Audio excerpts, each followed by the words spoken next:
Hey everyone, welcome to another episode of Connecting Women in Insurance with me, your host Julie. If you've missed any of our previous episodes, please feel free to go back and take a watch or listen on your favorite podcast platform. I'm thrilled to have with me today Miss Malaika Kattke, co-owner of Lemery Connects Recruiting and Consulting. Thank you so much, Malaika, for joining me today. Well, I want to thank you so much for having me. It's really a pleasure to be here with you. Like you said, my name is Malaika Kattke. I'm really fortunate to currently be the co-owner of Lemery Connects. I have a 30 plus year career ranging in a lot of different people oriented coaching and leadership roles. I would say I'm in HR, but a lot of times I've been in roles that are kind of outside and inside of HR from a career perspective. But what makes me who I am is I'm a mom of two beautiful girls that are confident, wonderful, and amazing, and they also give me gray hair. I have, I have, unfortunately, I was a mom of two dogs until last week. Unfortunately, one of my dogs passed last week. Oh, I'm But so I am a sorry. huge, oh, thank you. I'm a huge pet owner, huge into whatever we can do for our furry friends. That's what really makes me.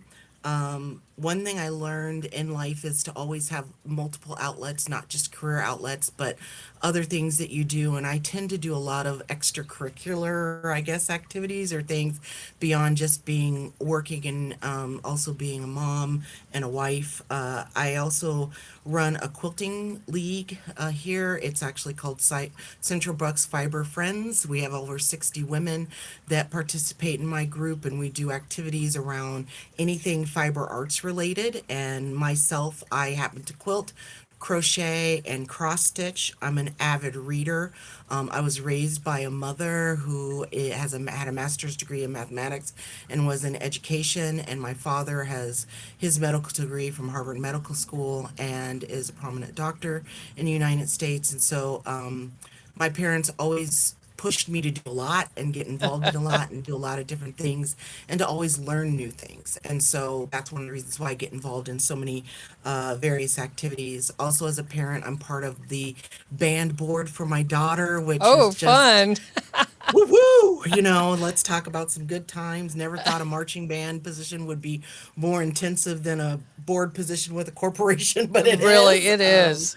And it's a lot of work. I have been the mom of a dancer, so woo woo, lose your life for 17 years, and Yes. just done all of that. So I try to do a lot of different things. I'm going through the stage now of my eldest just finished her first year of college at High Point University, and I could not be more proud Nice. of all the things that she's accomplished. And so I'm going through that.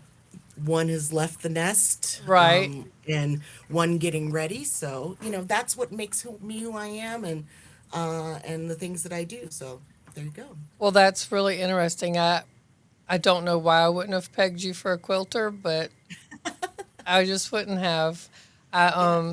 My mom taught me to quilt when I was like 8 or 9 years old, and she was a teacher for 40 years, and she taught fourth grade, and she would teach them to quilt, and then when needles were considered weapons, they switched to knitting, Yeah. Yeah. and so the children who had issues sitting down, sitting still or whatever, it helped it helped them calm. But their handwriting, she said that you couldn't read their handwriting when they came in, but afterwards you could because Yeah. that hand-eye coordination, it's a Yes. fantastic skill to have for many reasons. I can't crochet for anything. I can't even crochet a straight line.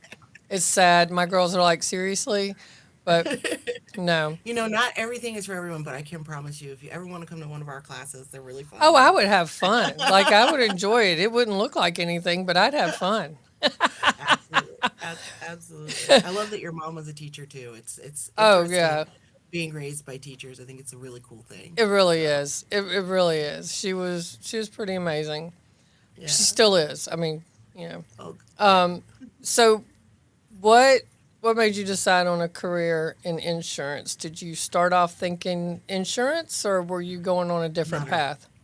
No, it's funny because I think everyone always says, I don't know how I got here. And I literally can tell you, I don't know how I got here. I would love to say I went to school, got a degree in insurance, blah, blah, blah, I had my life planned out. That's not how it worked. I went to school with the intention of being pre med, pre law.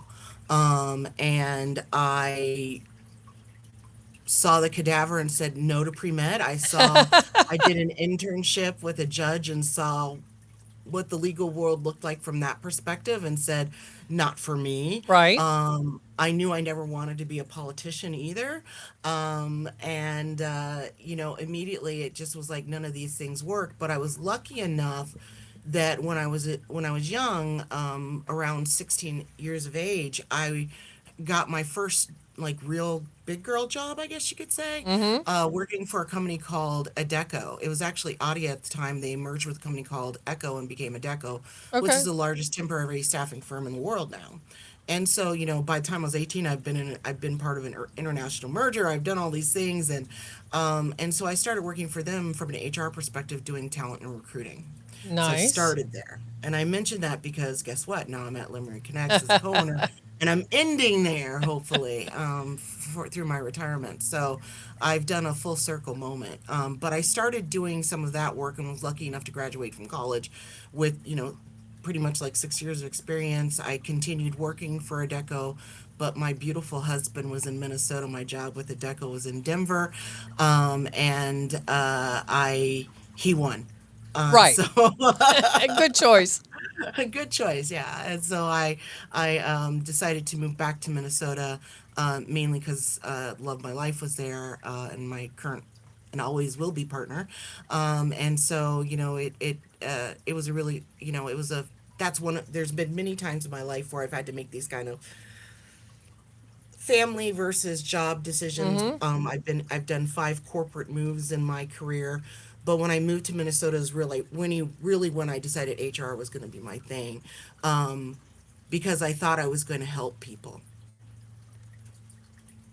HR is a different role. It's kind of hard. You don't get to help people the way you thought you could, Right. and so I had to learn that. I worked for a manufacturing company, I worked for GE, and then this little company named Hartford Insurance, this little itty bitty company. Hartford, as you know, is a big company, came knocking on my door, and I became one of their first HR people to be on kind of like all sides of the fence. I did third party, I did workers' comp, I did all other lines, I did life, and I was kind of an HR person on all sides. And so, and I really liked it. I loved Hartford. I loved working for the company. I think everybody there was. I met some really amazing people, including my current co-owner, Penelope Lemery, who you interviewed recently. Penelope and I actually met at Hartford. And I was on the HR side and she was on the management side. And usually I make a rule of not making, it's harder to make relationships when you're in HR. Right. Penelope and I ended up planning each other's wedding, braiding each other's hair, and we've been friends ever since. So she can't leave me. I won't leave her. And that's how the world works. And so we are so lucky that whatever divine intervention put our paths together, because she's definitely helped me be a better person. She's pretty amazing. She is. She really is. So when you were at Harvard, so you left Harvard, obviously. What happened then? Yes. I left Hartford. I worked for Hartford. I worked for Hartford in Minnesota, Florida, and California. So those were 3 of my corporate moves. I was offered a really cool opportunity to kind of be to kind of help lead a division of protective life insurance that was Mm-hmm. called Westall's Life at the time, and they had a number of labels that they sold under, and all of them have been consolidated now and they're owned by somebody different. But at the time, I got an opportunity to go to them and really think about it. And I'll be honest with you, that's when it all started. And what I mean by all started is I began to have a reputation and be known for my ability to do mergers and acquisitions, to really be able to look at a workforce and decide what makes sense going Right. forward. What does future look like? What does good look like? What are our big, bodacious, hairy, horrible business strategies that we need to address, and how are we going to address them from a people perspective? And So really grew my lens in that area, which then moved me into a lot of different roles, all kind of weirdly defined. Titles were weird, things were weird, and I ended my corporate career before I moved over here as a part owner with Lemery Connects with a tech company. Actually, I left the insurance industry, and I think it was probably smart that I did leave the insurance Mm-hmm. industry at the time, because it happened to be around the time when you had a lot of the things that were kind of disrupting the industry in a rather grand way. You had, Hartford had some struggles, AIG, some of the companies that were going through a lot. So I decided I wanted to challenge myself and try a different industry. So I went into the technology industry, which has well equipped me now to help the insurance industry, which Nice. Lemery Connects has. We do a lot of work in the insurance industry, although not limited to it. And the reason why I think it has helped me is because a lot of things that happened on that end, from the structure of from things like P&E, companies being bought out by a private equity firm or an investment firm. What does that look? What do they require for you to be able to be successful? What are their expectations of you? So on and so forth. I really was able to hone that on the tech side, which I think insurance is still wrapping their arms around.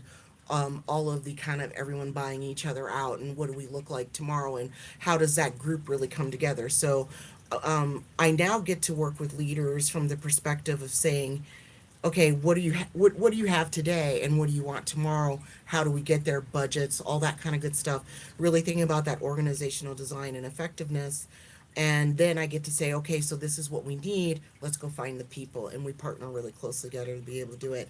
And now I do feel like I get to help people, That's awesome. because I That's get to meet them. fascinating too. Yeah, I get to meet them now. I get to meet the candidates. I get to talk to them, and I get to talk about what are you trying to accomplish? Is it Right. just a job? Is it a career? Is it what you're looking for? And I also get to talk about, sometimes, we get deep into these conversations about what's holding you back, Mm. and it's interesting to really hear today, because I talk to all different generations, all different things, what is holding people back? And, a lot of it is just, I don't know how to proceed. I don't know what I want to proceed with. Sometimes it's, instead of, I'm not sure what I want to be when I grow up. Sometimes, to be honest with you, at least I go through this. I don't want to grow up. Um, you know, uh, Hence the Legos. I also do Legos. So, there's a little bit of all of that that's wrapped into it. And I think people today are more complex than ever, you know, and some of that's because we understand what makes a person more. Mm-hmm. But with that understanding has caused some confusion too, and so there's a desire from some people that are like, hey, we just go back to being simple. You're just a person. And of course you are, but now people are really complex and have multi layers, and as you know, if you've ever experienced this, the worst thing that can ever happen to a person is to have to work next to someone that is not a good person, you This know? is true. And the worst thing to happen to a company is having someone like that in their organization. Mm-hmm. And so, my goal is to hopefully match it as best as possible. Not everyone's a match everywhere. I've not always been a match for people. Not everybody loves Malika, even though I tell people to say my name, you say Malaika Malika. Not everyone me like a Malika. And you know what? It makes me sad when people don't like me, but I hope I've never done anything to purposely hurt someone. At least that's been a real big focus of my life the last, I would say, well, it's always been a focus, but I think the last 5 years I've really focused on, um, how can I be a better person, because I was Mm-hmm. not perfect. And I also have focused on how do I raise better kids, Mm-hmm. to be better people. Because I had an experience yesterday where a little girl sat down next to me and stuck her tongue out at me. And I was just kind of like, wow, I would never allow my kids, right, to behave in such a manner of just walking up to an adult and sticking their tongue out at them. And, I, there's a lot of different responses that could have come from that, right? Mm-hmm. My response to her was, how are you doing today? And Mm-hmm. her eyes went this big. And she just said, She goes, I'm really tired. I'm like, I'm sorry, sweetie. Do you want to Mm-hmm. rest your head? And she did, you know? Mm-hmm. But again, her behavior showed, Right. right? But what were her true intentions? Her intentions were, I don't know why I'm here. I'm in 90-degree heat in Pennsylvania, which we're not born for that.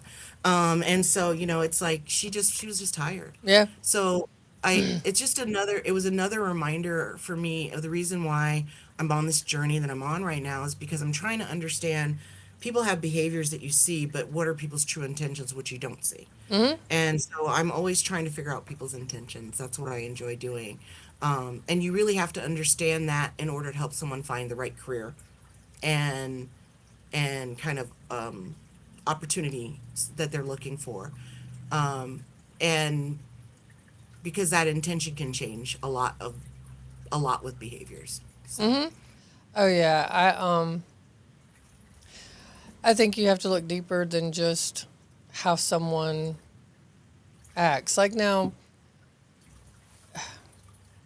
there are times when people are just being not nice, but for the most part, and especially with younger people, children, when they act out like that, they're it's because they're not sure how to articulate what they're really feeling or what they're going through or whatever. So you're just like that little girl.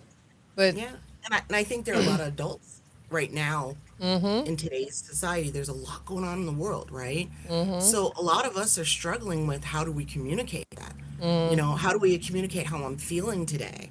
It's like, I'll be honest with you, I'm one of those people who I cry whenever I see a video of a veteran coming home or Mhm. a military person coming home. That stuff touches my heart, right? Mhm. And so I tend to be a little bit sensitive, or I guess you call me emotional, because I really connect in that way. We are getting away.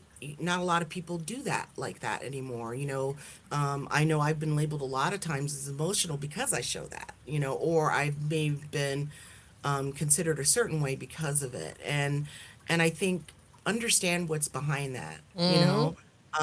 I cry every time because I have this unbelievable belief that life is just that important, It is.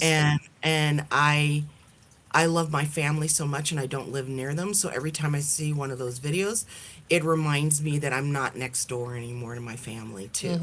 Mhm. And and that it's going to be okay because we're going to have a moment like that, right? So there's joy in there too. So I mean, it's like, again, it's a simple behavior of I cry when I see these beautiful videos, but the intention behind it is it really hits me hard because I love my family like no tomorrow and I Mhm. understand what it's like when they're not there, Right. you know, I or my get inner it. thoughts.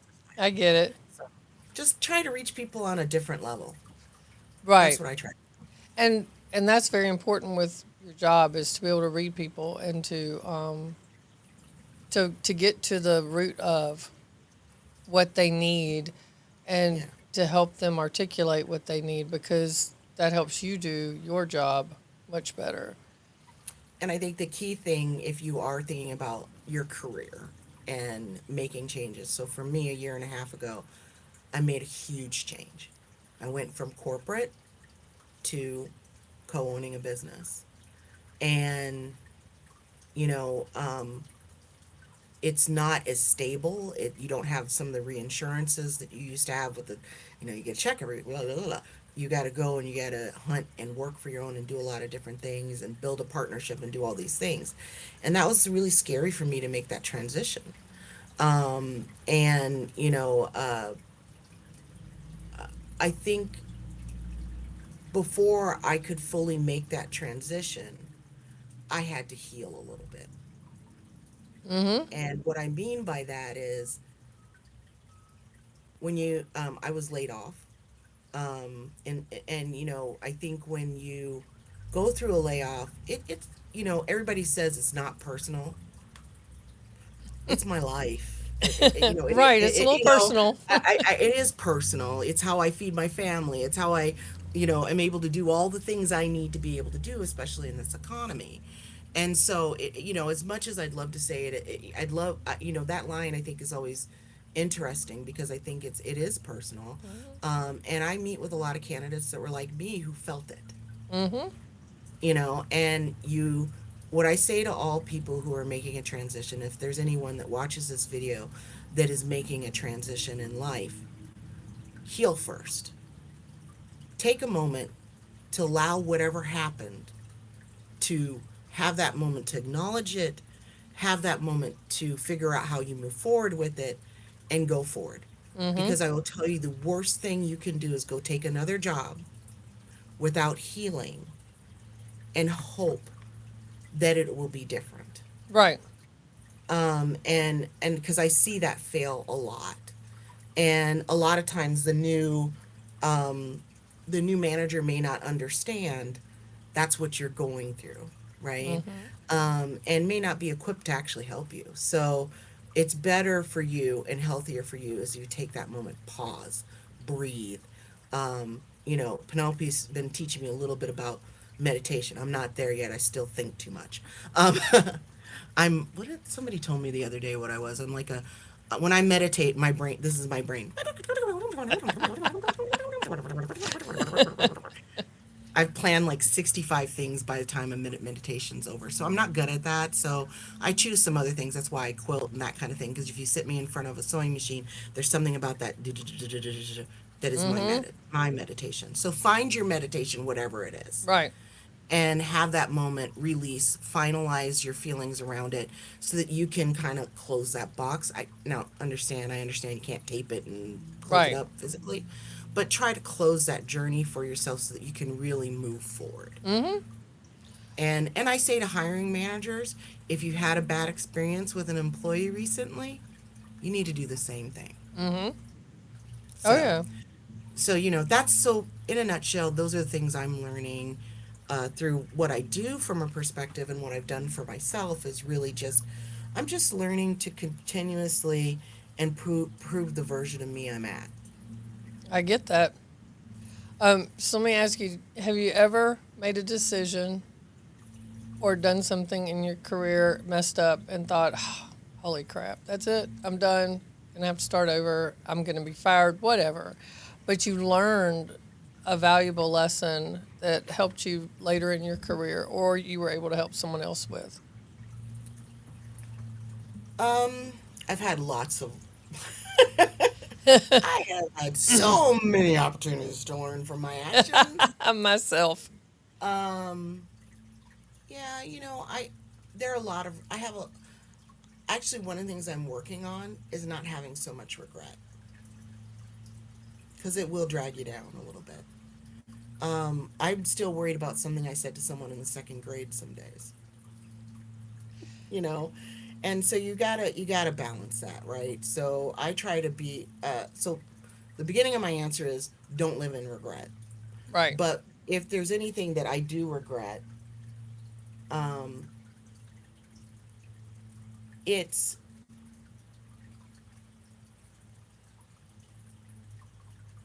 it's not speaking up. I get It's that. when I first started in HR. Um, I saw some things that I didn't agree with, Mm-hmm. and I didn't. I probably, I now know how Right. to articulate what's taking place in a good manner Mm-hmm. and be able to do it. So first, I didn't speak up. I just grumble in my corner, right? And then it manifested in me as negativity, Mm-hmm. and then it manifests out as Malaika's negative, right? Um, and and I was, and so that shaped me. So from there on out, people will tell you, or at least people have told me, that they appreciate me during those tough discussions. And it's mainly because that's how I was when I'm laying people off, which unfortunately I've done a lot of, Mm-hmm. because I did a lot of acquisitions, a lot of mergers. Mm-hmm. So as a result of that, lots of layoffs that I've had to do. Um, I just come with a lot of compassion, and I'm not gonna smoke screen it. I'm gonna be very honest with you. I'm gonna follow up with you. I'm gonna make sure everything's okay. and do the best that I can do. And over the years, I've gotten better and better and better at that. And so, I just think people deserve respect. And so many times, at least I've seen HR people walk into some of these discussions, and um, it's devoid of emotion. And I think that's when we make a mistake. Right. I agree with you on that. And I'm sorry you had to go through that, but I have a feeling, I mean, none of that was your fault at all, of course, but I think that would have probably happened at some point Yeah, regardless. absolutely. Um, Absolutely. and But I did learn to speak up. I will be honest with you. My first couple times out the gate weren't very good. but that's okay. But see, my thing on stuff like that is, bad things happen to everybody, but if you learn from them and you learn how to turn that into a positive somehow, even down the road or for someone else, then while it's sad and while it still weighs on you some, the fact that you learned from it is Yeah. huge. And it's the regret would be in not. Yeah. That's where the regret would be is if you didn't learn from it and you didn't speak up and you just let it go, you know. Absolutely. So I think that's amazing. So okay, so who was or is the most influential person in your life and or career and why? My parents. Period in a sentence. No doubt about it. My parents taught me how to be a good partner to my husband. My parents taught me how to be a good sister. My parents taught me how to be a good mother. They taught me to want more. They taught me to go for anything that I want. No, there are no limits. That's awesome. Um, they, my father is, um, he's a wonderful, wonderful guy. He's really, really awesome. He's a tough dad. That's okay. Um, We need a lot of and those. and when I was younger, I didn't value it Mhm. as much as I do today. Mhm. But I am so glad that he always taught me to be clear, direct, and honest. We have a joke in our family that sometimes we borderline rude, abrupt, and abrasive, um, but we try. We really do try to stay in the uh, you know um, clear, direct, and honest kind of category of things. That's how we live, and so that was kind of how I was built. Um, it took me a long time to stop looking for their um, approval, and because I was looking for it in a very negative way, Mhm. um, because I wanted to just. They're really outstanding people on their own. I just wanted to measure up, Right.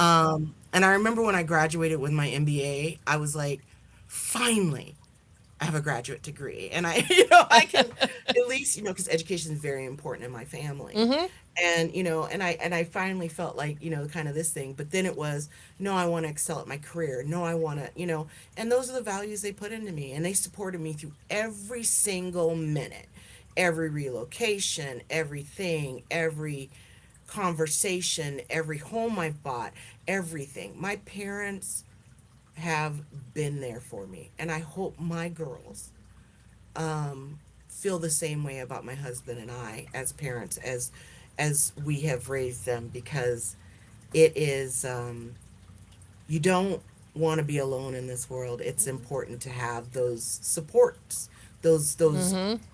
um unconditional people that love you no matter what in your life is really, really important. And I am so lucky that You I are have a extremely sister, a blessed. mom, a dad, a husband, and two kids that.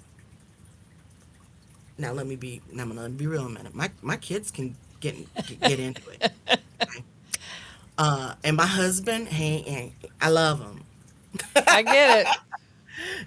And there's a lot of times I gotta love him through it. But Yep. uh, you know, nobody's perfect but we love each other for our imperfections too. Mm-hmm. And I think that's, as I've gotten older, especially now, I've realized, sometimes you just gotta love people where they are. You really do. You really You do. know, That's what unconditional love is. You just love yeah. them where they are. Help them when they need help. Sometimes you got to let them fall And I would and be say, there when they go to stand back up and not be, I told you so. Just love them. You kind of touched on this earlier. So, what advice would you give to the women listening that want to move forward in their careers, no matter what the industry? don't give up. And if you need a friend, call me. It's gonna be okay. I think that's the easiest thing I can say. And the reason why I say that way is because this is the hardest time right now that I've seen in my lifetime, It is. especially for women. And um, and I say don't give up. I say keep going because I think that over the next couple of years, women are really going to have to think about um, how we continue to grow in workplaces. Mm-hmm.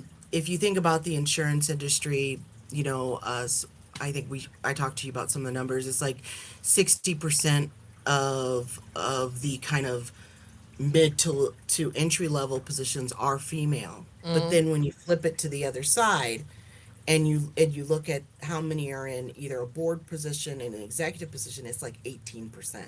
Mm. Um, so if you are in insurance and you are a woman, the numbers at this point aren't where we want them to be.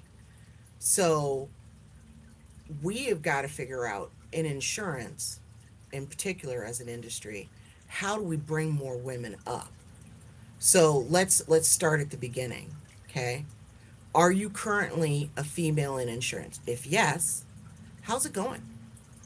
Mm-hmm. What have you done to rise up and help another female in the industry? Right? Right. What connections have you made to help bring all of that up? Right. Are you a female manager in insurance? Okay. Look at your team. Is it diverse? Have you hired females? Right. You know, who are you also helping to bring up? Right? Mm-hmm. And then again, it's just got to happen at every level. The Right. females, the 18% that are in executive positions, are you talking to us? Get out. Talk to us about how we get to where we are. Give us some advice. Mm-hmm. Let us learn from the roads that you have traveled. I was so lucky when I was at um when I was at Penn Mutual. I worked for my first female CEO, Eileen, and it was so fascinating to have conversations with her about her experience, which I don't want to share any of her personal information, but Right. I'll just share this. When a man has to go to all these award shows, they just throw on the same tux and they wear the same one and it goes to dry cleaner, comes back and whatever. A female in a CEO position that's got to go to all these events, she's got to buy dresses, she's got to do all that stuff. It's almost twice as much work. Mm-hmm. And there's an expectation there that you can't move away from. And I know that sounds like a very simple thing, and you're probably like, who cares about that, Malika? It's the small things that add up for women It really that make is. it sometimes difficult. So how do you get through that? What are some of the strategies that you could put together around that? Or you don't golf and all the guys do. What do you do? Well, I became the best golf cart driver in the United States. I've got a badge to prove it. Oh, You that's know, funny. right? So get help, Mm. get around it, and figure out what it is. And if Okay. you are one of the women sitting in your chair right now that used to be like me about, say, well, to be honest with you, probably about until about 2, 3 years ago, who almost had made the decision that they didn't want to report to women anymore Right. because of my experiences. Challenge yourself. Why is that? What needs to be different? What are you looking for? Right? And if you are a female leader, you need to ask yourself, are you helping the women on your team? Are you treating them the same? You know? And again, remember I said same, not different, same. Mm-hmm. Because you should be trying to help everybody, right? But sometimes we don't. Sometimes women, for women in insurance, don't help each other. And that's what I've seen in the industry, quite honestly, is I think we could do more. Now, I could also share a bunch of success stories where I've seen women help women. But I will also say that I don't see it as much as I used to. It's good advice. It's good advice. All right, so we're going to switch over a little bit. I've got some fun questions, just real Okay. quick off the top of your head, Oh, whatever comes to mind. All right, what's the best compliment you've ever received? you help me. Excellent. If Okay. you could have any animal in the world, what would it be and why? It would be a dog, and it's because I think I really love dogs. I just always have. I love how they're in packs. I love how they have a leader coming from families with matriarchs and patriarchs. I understand that. I think that dogs are smart as can be. My golden retriever figured out I was pregnant before anyone else did. I think that I have a nervous tendency to shake my leg, and my dog picked it up. And whenever I would shake my leg, he would come over and put his head on my leg to get me to stop shaking. Oh, And he's not trained to do that. They're just smart, right. and they know what you may need. Mm-hmm. And so and again, that unconditional love. And so I that's why I love dogs I too. think dogs are really able to give freely. You come downstairs and my dog's tail's going, and I'm just like sitting there going, I don't know why you're happy, but I feel it, you know? So I love it. it's like, Okay, it what is is. your biggest pet peeve?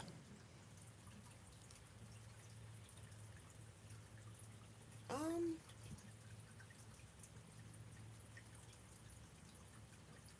when people expect you to trust them just because they breathe, Love it.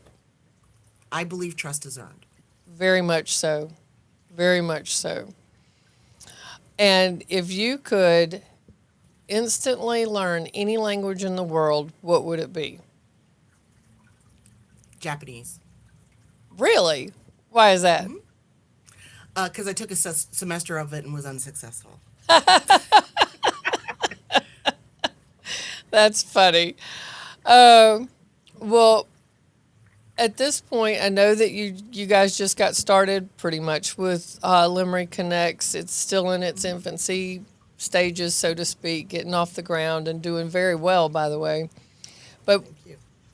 what do you see the next leg of your journey? Where do you see it going, either career wise or personally? I am currently thinking about how I want to I'm at an age now where I'm starting to think about where what I want my legacy a bit to look like, Mm-hmm.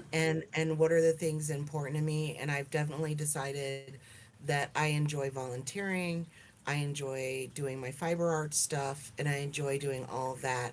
And so I am currently considering and looking at evolving all of my love into a certain way. And my dream is to own this really big barn where I can have people come for retreats, quilters, whatever, do whatever you want. But I also want to have retreats for women Mm-hmm. because I want a safe space where women can go and sit together and have really good conversations and build those support systems I was talking about. Mm-hmm. Because I don't know if you've experienced this, but I do talk to a lot of women that are like over 40. To be honest with you, it's not even an age thing. It's hard to make friends, It is because you everybody's got their know. face in their phone.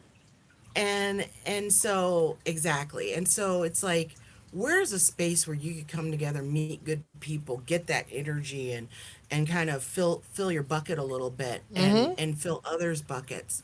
And so I'd love to create a space and community for that to happen. I think that's awesome. I have had a couple of paint parties at my home Yeah. outside with women from my church, and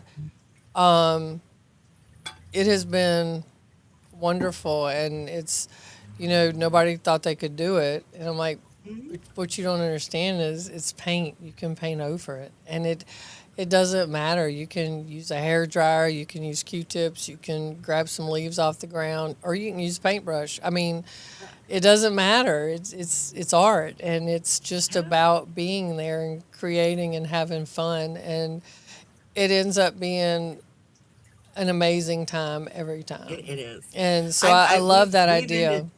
Yeah, I was gonna say we've ended some of our paint parties on the floor laughing. I mean, it's Yeah. just, and it's not because of what we're sipping. I mean, literally, No, no. I mean, we're not. we just are like, let's just have fun. It is. It's fun, and to sit outside under the oak trees because I have a side yard that's got four beautiful oak trees, almost like in a perfect square, and the breeze blows the whole time, and the dogs are around. We put the chickens up because they would really help. But it is. It's an amazing time, and I've Yeah, had several friends over, separate, to just come over and do that. There's something very healing about being outside and doing something like that, and just connecting and bonding on a different level. yeah, And I think you tend to, like what you're saying and talking about doing it.